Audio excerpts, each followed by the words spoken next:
प्यारे साथियों, सर्वप्रथम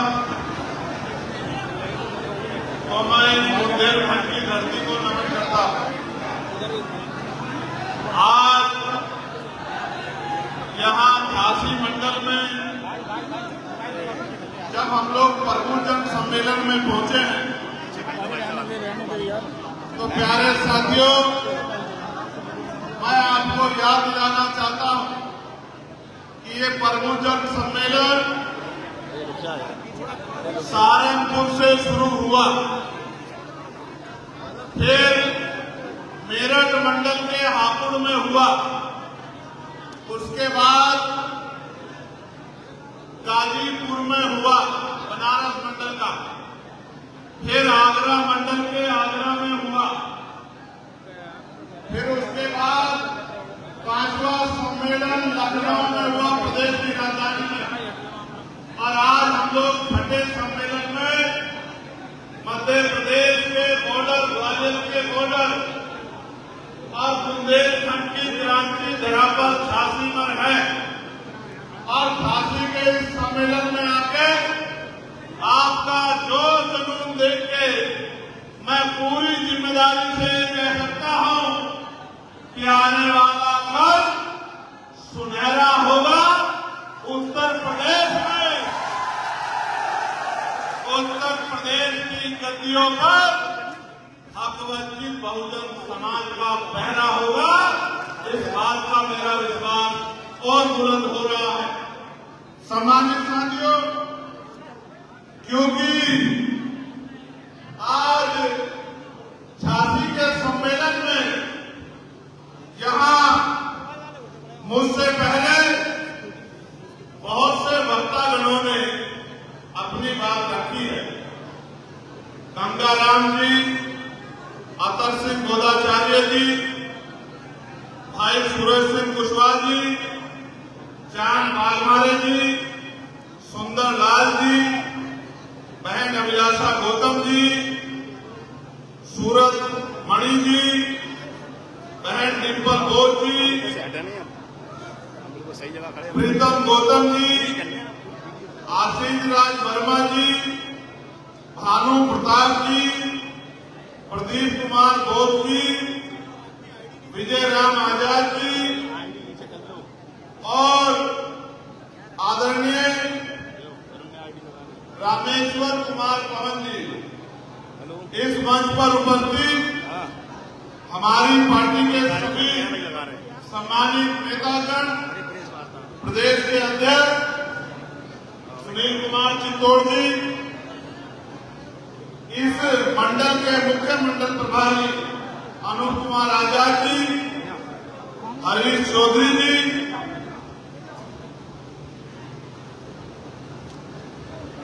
बबलू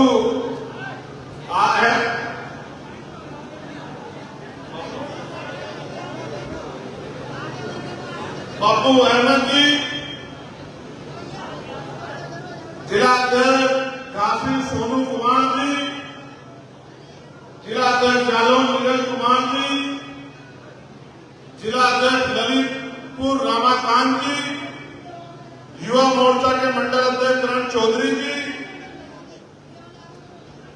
युवा मोर्चा के झांसी के अध्यक्ष राहुल जी, जालौन के अध्यक्ष धर्मेंद्र जी, ललितपुर के अध्यक्ष राहुल जी और इनके साथ जो अन्य सम्मानित नेतागण और बहनें इस मंच पर उपस्थित हैं, मैं उन सबका धन्यवाद करता हूं। साथ साथ मैं मीडिया के बंधुओं का और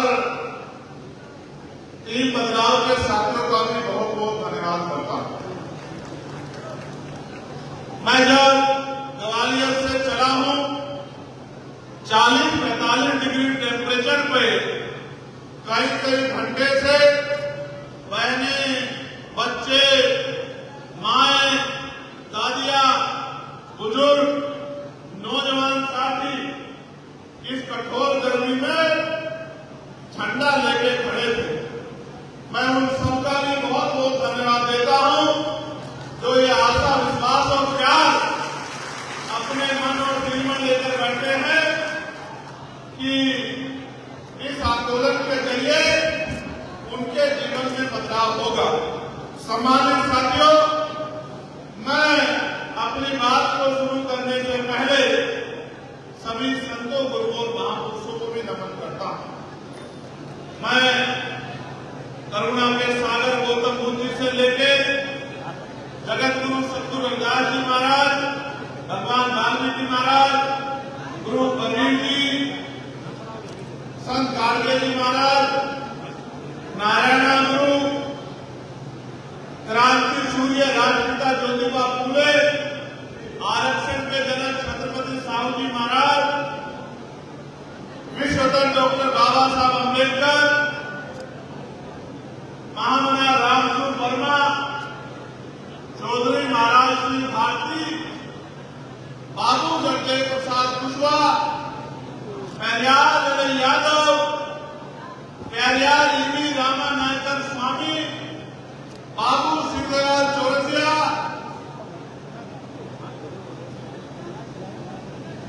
बाबू संतराम गिरे प्रजापति, मां अवंतिका बाई लोधी, मां छलकारी बाई, मां अहिल्याबाई होलकर, मान्यवर दीना महाना वाल्मीकि साहब और मान्यवर साहब श्री काशीराम को भी आज इस कार्यक्रम से अपना नमन पेश करता हूं।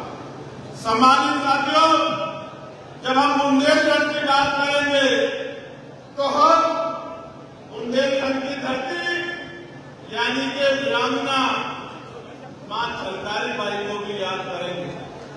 साथियों, जब हम बुंदेलखंड की बात करेंगे तो शिक्षा क्रांति के जनक ब्रह्मानंद लोधी जी को भी हम लोग यहां से नमन करेंगे और दुनिया की सर्वश्रेष्ठ विद्रोहियों में से मां फूलन देवी को भी, वीरांगना मां फूलन देवी को भी हम इस मंच से आज नमन करेंगे। सम्मानित साथियों, सर्वप्रथम तो मैं आपको ये बताना चाहता हूं कि इस कार्यक्रम का नाम प्रबुद्धजन सम्मेलन क्यों है। क्योंकि साथियों, पिछले लंबे समय से हम लोग ये देख रहे हैं कि कुछ पार्टियां भारतीय संविधान के विरोध में जाकर और मनवादी विचारधारा को मानते हुए एक जाति वर्ग के लोगों को प्रबुद्धजन कह के तमाम हक वंचित समाज को अपमानित करने का काम करती है, नीचा दिखाने का काम करती है, उनको छोटा दिखाने का काम करती है। जब इस बात को मैंने महसूस किया तो मुझे लगा कि ये तो मनुवादी विचारधारा के लोग हैं, क्योंकि इस देश में तो हर वो व्यक्ति प्रबुद्धजन है जो बाबा साहब अम्बेडकर के, जो साहू जी महाराज के, जो राष्ट्रपिता ज्योतिबा फूले के, जो मां फातिमा शेख के, जो मां सावित्रीबाई फूले के आंदोलन को आगे बढ़ाने का काम कर रहा है। हर वो किसान, नौजवान, महिलाएं और हक वंचित समाज का वो पहरेदार, वो योद्धा प्रबुद्धजन है जो अपने लिए नहीं जीता, जो अपने समाज के लिए जीता है, अपने देश के लिए जीता है, हक वंचित समाज के लिए जीता है, वो सब प्रबुद्धजन है। प्यारे साथियों, मैं जननायक कपूरी ठाकुर को भी याद करूंगा, जिनको इस संघर्ष में जब उन्होंने समता का रास्ता प्राप्त किया, समता के रास्ते में चलने का काम किया, तो उनको जातिगत टिप्पणी करके अपमानित करने का काम भी किया गया। सम्मानित साथियों, पहली बात यह है कि हम लोग कर क्या रहे हैं। हम लोग इस देश में राष्ट्रपिता ज्योतिबा फूले, छत्रपति साहू जी महाराज, बाबा साहब अम्बेडकर और माननीय काशीराम साहब के कार्यों को आगे बढ़ाने का काम कर रहे हैं। ये अकेला मैं नहीं कर रहा हूं, इस मंच पर उपस्थित हर एक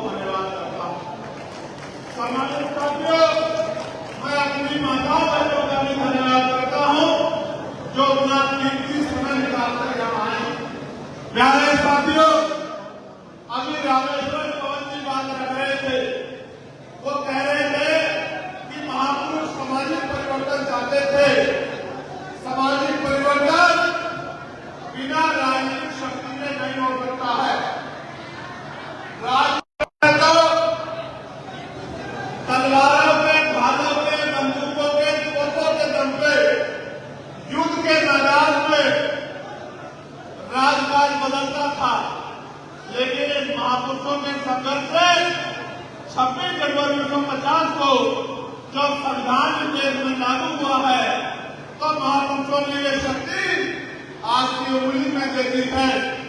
न तीर चलवाना है, न तलवार चलानी है, न बंदूक चलानी है, न तोप चलानी है, न किसी का खून बहाना है, न संघर्ष करना है। किसी के जीवन को खत्म करने के लिए सिर्फ और सिर्फ महापुरुषों के विचार को लोगों तक पहुंचाना है और भाईचारा तैयार करना है। माननीय काशीराम साहब कहा करते थे कि राजनीतिक दल तो कोई भी बना सकता है। मेरी बात पे गौर करना नौजवान साथियों, महापुरुष कहा करते थे और उसमें भी माननीय काशीराम साहब कहा करते थे राजनीतिक दल तो कोई भी बना सकता है, मैं बहुजन समाज बनाने के लिए निकला। आज आप इस मंच पर देखो, आज इस मंच पे बहुजन समाज है। यहाँ दलित समाज के लोग हैं, यहाँ पिछड़े समाज के लोग हैं, यहाँ महिलाएं हैं, यहाँ किसान है, यहाँ अल्पसंख्यक समाज, मुस्लिम, सिख, जैन, बौद्ध, ईसाई समाज के लोग हैं। असल बहुजन समाज ये है, यही बनाने के लिए हम लोग निकले हैं कि पहले बहुजन समाज बनाया जाए, फिर उसमें भाईचारा पैदा किया जाए। और जिस दिन आपने बहुजन समाज बना लिया, मेरी बात को याद रखना, न उत्तर प्रदेश की राजगद्दी और न दिल्ली की राजगद्दी आपसे दूर नहीं होगी मेरे लोगों। बस एक बार बहुजन समाज बना लो, एक बार बहुजन समाज बना लो। आज मैं धन्यवाद दूंगा तीन बदलाव के साथियों को। मैंने जगह जगह में बैनर देखे, महापुरुषों के बैनर, मेरे दिल में अत्यंत प्रसन्नता हुई। हमें आगे भी इस कार्य को आगे बढ़ाना है। जहां जहां सम्मेलन होंगे, हमें एक एक महापुरुष की तस्वीर को लगाना है और ये संदेश देना है कि आज जो हमारे आंदोलन पर चारों तरफ से हमले हो रहे हैं, उन हमलों का असल कारण ये है कि हम एक जाति का आंदोलन नहीं चला रहे हैं, हम भाईचारे का आंदोलन चला रहे हैं, बहुजन समाज का आंदोलन चला रहे हैं। सम्मानित साथियों, मेरे जिम्मेदार साथियों, इस बहुजन सम्मेलन में हमने महत्वपूर्ण 4-5 विषय रखे हैं। उन 4-5 विषयों में सारी समस्या का हल है।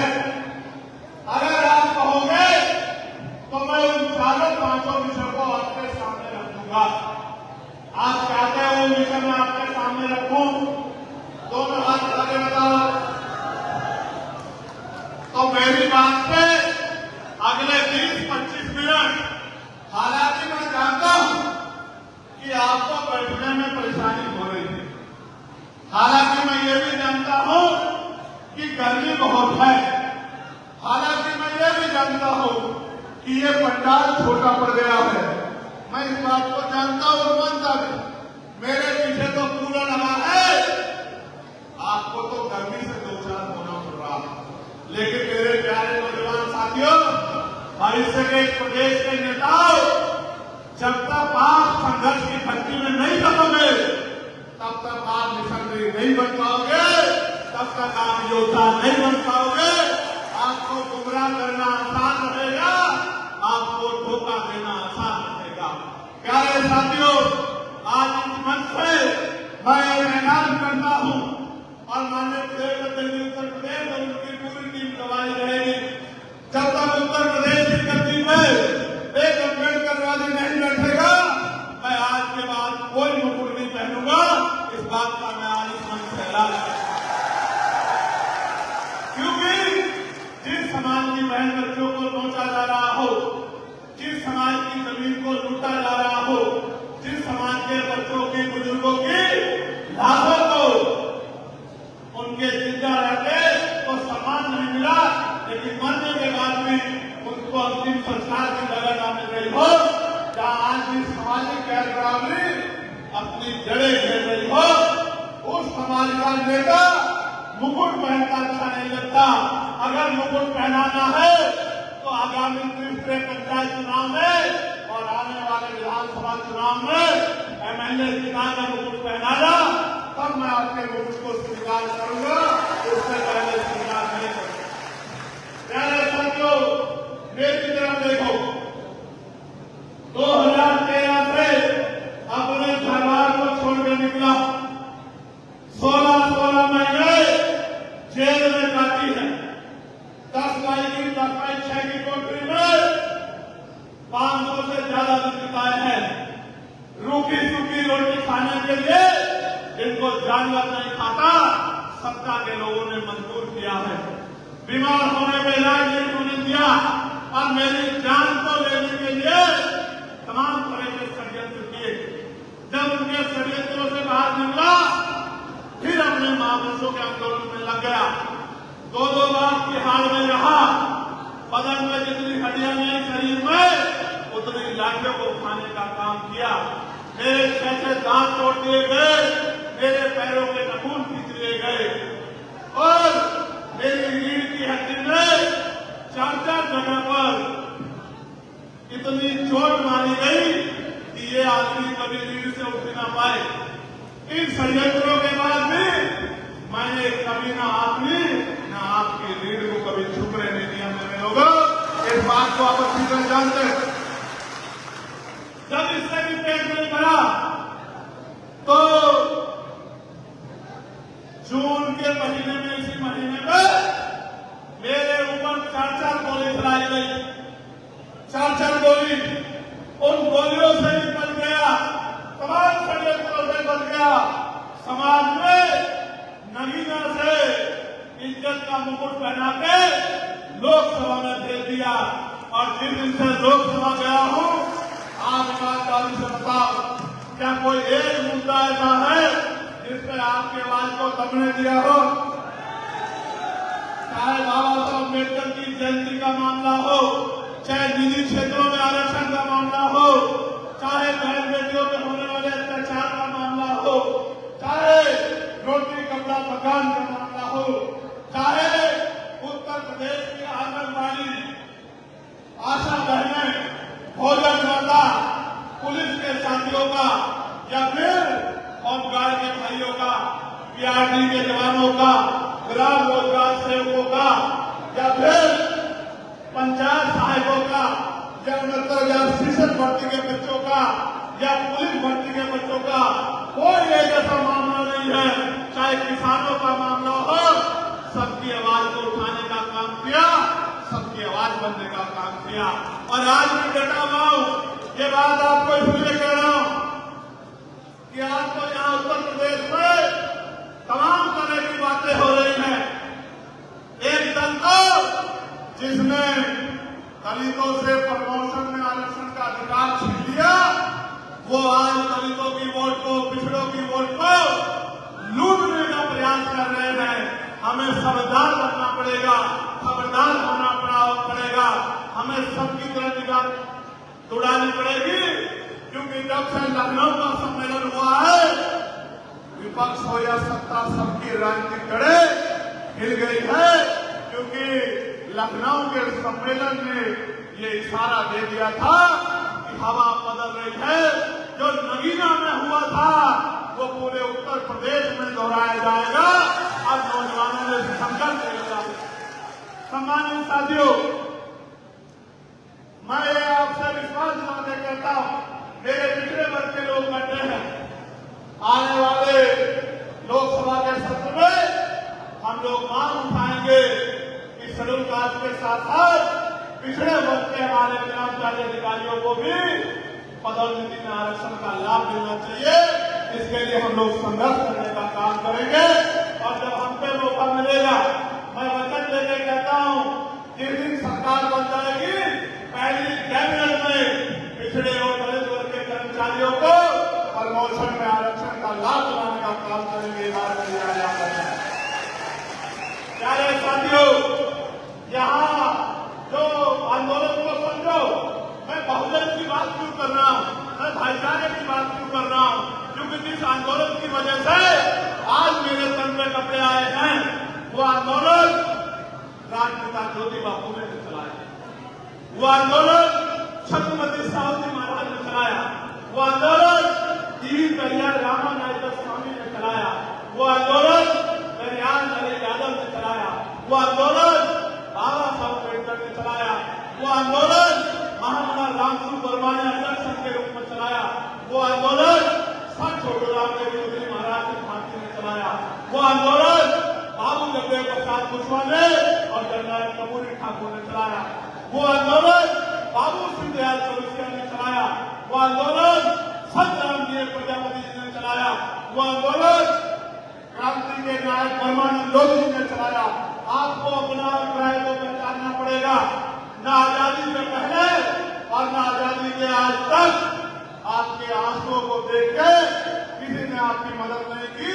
आपके अपने बीच के लोगों ने, आपके इस परिवार के लोगों ने, जो परिवार मैंने आपको बताने का काम किया, इन्हीं सब महापुरुषों ने आंदोलन को चला के, चाहे वो मान्यवर काशीराम साहब रहे हो या मान्यवर दीना भाला वाल्मीकि साहब रहे हो, इन्हीं महापुरुषों ने आंदोलन चलाया। तो बता दें, महापुरुषों ने आंदोलन चलाया, हमें गुलामी से निकालने का काम किया। क्या हम उन महापुरुषों के वंशजों से भाईचारा बना के आगे बढ़ना चाहिए, नहीं बढ़ना चाहिए? बताओ, बढ़ना चाहिए नहीं बढ़ना चाहिए? क्या अपने ही भाइयों से लड़ना चाहिए? बताओ। बहुत अच्छे। तो मैं आपको इस मंच से ऐलान करके कहता हूं, 1931 की जनगणना के अनुसार पिछड़ा वर्ग 52% था और आरक्षण कितना मिलता है? 27%। और बहुत सारी जगह पे तो वो भी नहीं मिलता। मैं आपको विश्वास दिला के कहता हूं कि 52% पिछड़े वर्ग के लोगों को 52% आरक्षण दिलाने का काम हम लोग उत्तर प्रदेश में करेंगे। ये मेरा वचन है आप लोगों को। बहुत सारी पार्टियों को मौका मिला है, वो नहीं कर पाए। जो पहले नहीं हुआ, ऐसा नहीं कि अब नहीं होगा, वो जरूर होगा और डंके की चोट पे होगा। ये ऐलान मैं आपके सामने करता हूं। माननीय पार्लियामेंट में, क्योंकि जिस तरह से निजीकरण हो रहा है, सरकारी नौकरी खत्म की जा रही है, आरक्षण की हत्या की जा रही है, मैंने पार्लियामेंट में मांग उठाई थी और मैं प्राइवेट नंबर बिल लेके आया था कि निजी क्षेत्रों में आरक्षण होना चाहिए। मैं आपको विश्वास दिलाता हूं, एक मौका आजाद समाज पार्टी को दो, पूरे उत्तर प्रदेश के निजी क्षेत्रों में आरक्षण की व्यवस्था लागू करने का काम एससी, बीसी और माइनॉरिटी के लिए हम लोग करेंगे। मेरी बात को आप याद रखना, याद रखना मेरी बात को। और गारंटी देंगे कि एक भी नौजवान बेरोजगार नहीं रहेगा। जो नौजवान पढ़ लिख लेगा, उसको घर से बुला के रोजगार देने का काम हम लोग करेंगे। मेरी बात को आप याद रखना। अभी की सरकार को कहती है कि रोजगार का ठेका हमने ले रखा है, मगर मैं आपसे बहुत जिम्मेदारी से कहता हूं कि हर एक व्यक्ति का ठेका हमने ले रखा है और सबको रोजगार देने का काम हम लोग करेंगे। और निजी सरकारी ठेकों में भी गरीब और पिछड़े समाज के लोगों को आरक्षण दिलाने का काम हम लोग करेंगे। इस बात का मैं आपको विश्वास दिलाऊं। जो संविदा है, आउटसोर्सिंग है, ठेकेदारी है, उसको खत्म करके पक्की नौकरियां, चाहे सफाई कर्मचारी भाई हो या कोई भी भाग हो, और आज जो संविदा में लगे हैं, उन सबकी संविदा की नौकरियों को पक्की नौकरियों में बदलने का काम हम लोग करेंगे। ये बात भी मैं आपको विश्वास दिलाने का काम करता हूं। जिन पे जमीन नहीं है, उनको जमीन दिलाने का काम करेंगे, और जिन पे घर नहीं है, उनको जमीन और पक्का घर बना के देने का काम हम लोग करेंगे। ये बात भी मैं आपको विश्वास दिलाने कहना चाहता हूं। साथियों, मैंने पार्लियामेंट में कहा था कि एजुकेशन पॉलिसी अच्छी होनी चाहिए। एजुकेशन पॉलिसी कैसी होनी चाहिए कि अभी तो जेब कटाई हो रही है। एजुकेशन पॉलिसी तब अच्छी होगी जब मुख्यमंत्री हो या चीफ सेक्रेटरी हो उत्तर प्रदेश का, या